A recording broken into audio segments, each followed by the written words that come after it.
नमस्कार। कौशल योग के आज की इस कड़ी में ईश्वर कृष्ण द्वारा रचित सांख्य कारिका के 29वीं कारिका पर हम चर्चा करेंगे। इस कारिका में वे कहते हैं कि स्वालक्षण्यम वृत्तिस्त्रयस्य सहसा भवत्य सामान्य सामान्य करण वृत्ति प्राणाद्या वायवः पंच। इस कारिका में वे त्रयस्य की चर्चा कर रहे हैं। त्रयस्य का मतलब यहाँ पर जो तीन चीज़ें हैं, तो तीन चीज़ें कौन सी हैं? इसके पूर्व की कारिकाओं में भी उन्होंने अंतःकरण और बाह्यकरण आदि की चर्चा की, उनके कार्य व्यापार की चर्चा की। तो इसलिए यहाँ पर त्रयस्य का अभिप्राय हमारा जो तीन अंतःकरण है उसके विषय में है। तो वे कहते हैं कि हमारे अंतःकरण के दो व्यापार हैं, दो प्रकार के कार्य हैं। कौन कौन से हैं? पहला एक असामान्य है और दूसरा सामान्य है। तो पहली लाइन में वे असामान्य व्यापार की चर्चा करते हैं और दूसरी लाइन में अंतःकरण के सामान्य व्यापार की चर्चा करते हैं, सामान्य कार्य की चर्चा करते हैं। तो किस प्रकार है, आइए हम देखते हैं। वे कहते हैं कि स्वालक्षण्यम वृत्तिस्त्रयस्य, स्व का मतलब अपने अपने, लक्षण अपने अपने कैरेक्टरिस्टिक, अपने अपने गुण, किसी गुण के कारण ही हम उन्हें जानते हैं। तो वह कह रहे हैं कि स्वालक्षण्यम वृत्तिस्त्रयस्य, वृत्ति का मतलब व्यापार या कार्य हो गया और त्रयस्य का मतलब तीन। तो यानी तीन अंतःकरण के अपने अपने विशिष्ट कार्य हैं। वे कौन कौन से हैं? पूर्व की कारिकाओं में इसकी चर्चा हो चुकी है। वे कह रहे हैं कि अध्यवसायो बुद्धि, बुद्धि का जो कार्य है वह अध्यवसाय का है, निश्चय का है, निर्णय का है। इसके पहले की कारिकाओं में वे कह चुके हैं। और अहंकार के लिए कहते हैं कि अभिमानो अहंकार, अहंकार का जो कार्य है वह अभिमान करना है। और फिर कहते हैं मन संकल्प का, मन का कार्य संकल्प विकल्प करना है। तो इन तीनों के कार्यों की चर्चा वे कर चुके हैं। अब यहाँ पर कह रहे हैं स्वालक्षण्यम। स्वालक्षण्यम का मतलब है कि इन तीनों के अपने अपने कार्य अलग अलग हैं, कोई एक दूसरे के कार्य में कोई इंटरफेयर नहीं करता है, या एक कार्य कोई दूसरा नहीं कर सकता है। जैसे मन का कार्य संकल्प विकल्प करना है तो वह बुद्धि नहीं कर सकती है, वह अहंकार नहीं कर सकता है। बुद्धि का कार्य अध्यवसाय या निश्चय करना है तो वह मन या अहंकार नहीं कर सकता है, वह बुद्धि ही करती है। तो सबके अपने अपने कार्य जो है वह बांट दिए गए हैं, एक विशिष्ट कार्य सबको अपना अपना दिया गया है। यह इसलिए यहाँ पर उनका यही कहने का मतलब है कि स्वालक्षण्यम, उनके अपने अपने लक्षण हैं, वृत्तिस्त्रयस्य किनके, उन अंतःकरण के जो तीन कार्य, तीन हैं अंतःकरण, बुद्धि, अहंकार और मन, इनके अपने अपने तीनों के लक्षण हैं। सहसा भवत्य सामान्य, सा का मतलब वह, ऐसा का मतलब होता है। क्या होता है? भवति होता है असामान्य, यानी इनका असामान्य कार्य है। ये किसका? अंतःकरण का, तीनों अंतःकरण के ये असामान्य कार्य हैं। असामान्य का मतलब कि इनके विशिष्ट कार्य हैं। जैसे सामान्य होता है तो सामान्य का मतलब होता है कि जेनरिक होना, सबके साथ एक साथ होना, सबका कार्य कर सकते हैं। लेकिन यहाँ पर असामान्य उन्होंने कहा है। असामान्य का मतलब कि उनके विशिष्ट कार्य अपने अपने हैं। ये नहीं है कि मन का कार्य कोई बुद्धि करेगा या बुद्धि का कार्य अहंकार कर देगा, सबके अपने विशिष्ट कार्य बटे हुए हैं। तो इसीलिए वे अंतःकरण के इन तीनों कार्यों को वे उनका विशिष्ट कार्य कहते हैं। और फिर आगे कहते हैं सामान्य करण वृत्ति। तो सामान्य का मतलब यहाँ पर जो सामान्य है, पिछले वाले में असामान्य कहा। असामान्य का मतलब विशिष्टता लिए हुए, और सामान्य का मतलब कि कोई विशिष्टता नहीं है, सबका जेनरिक है, सामान्य है। तो कह रहे हैं कि सामान्य करण, करण का मतलब साधन और वृत्ति ही का मतलब व्यापार। उनके इन साधनों का एक सामान्य व्यापार भी है। किन साधनों का? अंतःकरण का। जो त्रयस्य की बात की गई है, त्रयस्य के लिए यहाँ पर उन्होंने करण शब्द का उपयोग किया है। तो कह रहे हैं कि जो तीनों ये हमारे अंतःकरण हैं, इनकी सामान्य व्यापार भी हैं, सामान्य कार्य भी हैं। वे कौन कौन से हैं? प्राणाद्या वायवः पंच। तो जो इनके सामान्य करण है, इनके जो सामान्य व्यापार हैं अंतःकरण के, वे कौन कौन से हैं?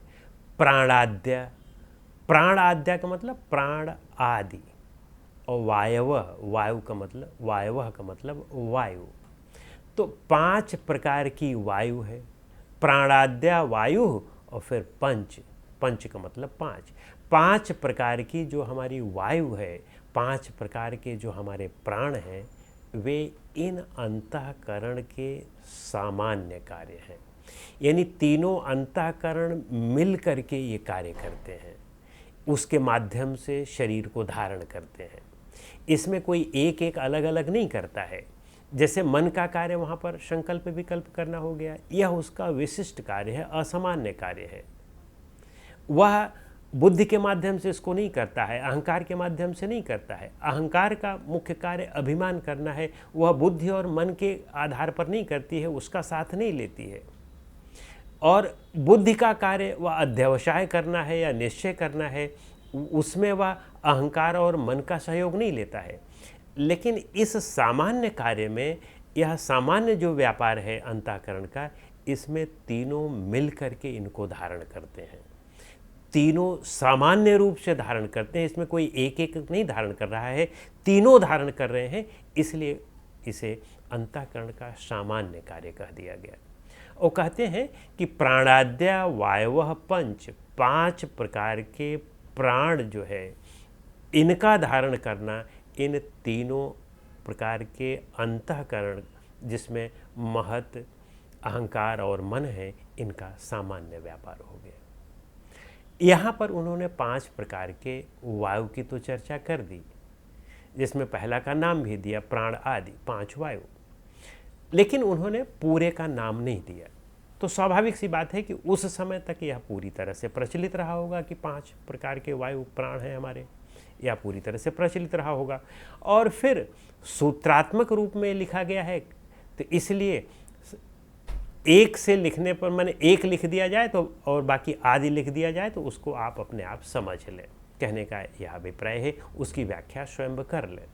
तो यहाँ पर उन्होंने 5 प्रकार की वायु की चर्चा की, और वे 5 प्रकार की वायु कहाँ कहाँ रहते हैं, आइए हम लोग इसे देख लेते हैं।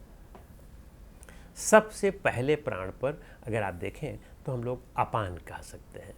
अपान वह हमारे जो नाभि है, इसके नीचे जो वायु रहती है वह अपान वायु है, और यह चीज़ों को नीचे की ओर ढकेलती है।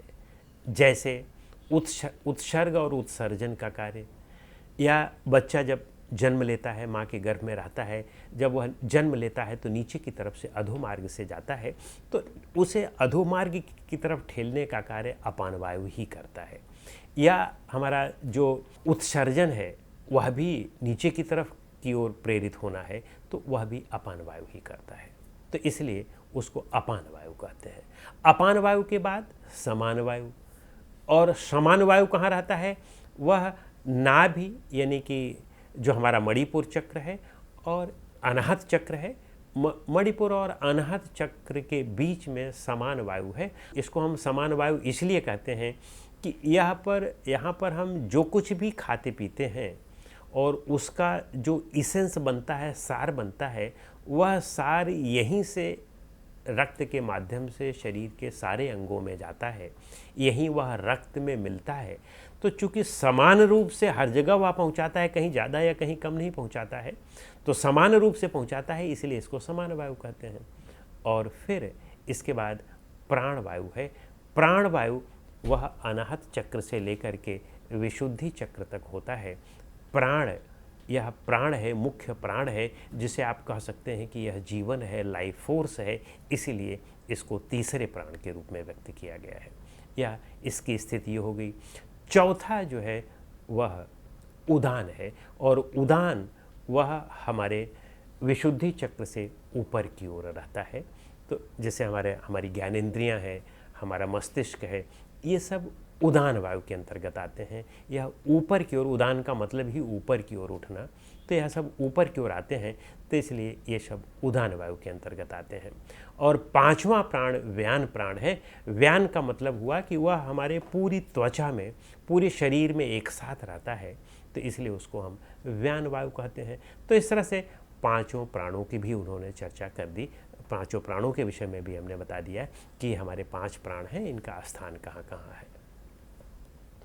तो अब पूरे सूत्र में, पूरी कारिका में वे ये कहना चाहते हैं कि हमारा जो ये अंतःकरण है, जिसमें बुद्धि, अहंकार और मन है, इसके असामान्य व्यापार भी हैं, असामान्य कार्य भी हैं। बुद्धि का कार्य अध्यवसाय करना है, निश्चय करना है। अहंकार का कार्य अभिमान करना है। मन का कार्य संकल्प विकल्प करना है। इसके यह असामान्य कार्य हो गए। और फिर वे कहते हैं कि इस अंतःकरण के सामान्य कार्य भी हैं, और वे सामान्य कार्य क्या हैं? हमारे इन पांचों प्राण को धारण करना, इसके माध्यम से शरीर को धारण करना। तो इस तरह से इस कारिका में वे ये बात, यह संदेश देना चाहते हैं। इस कारिका की व्याख्या के विषय में इतना ही। अगली कारिका के लिए हम लोग अगली कड़ी में मिलेंगे। नमस्कार।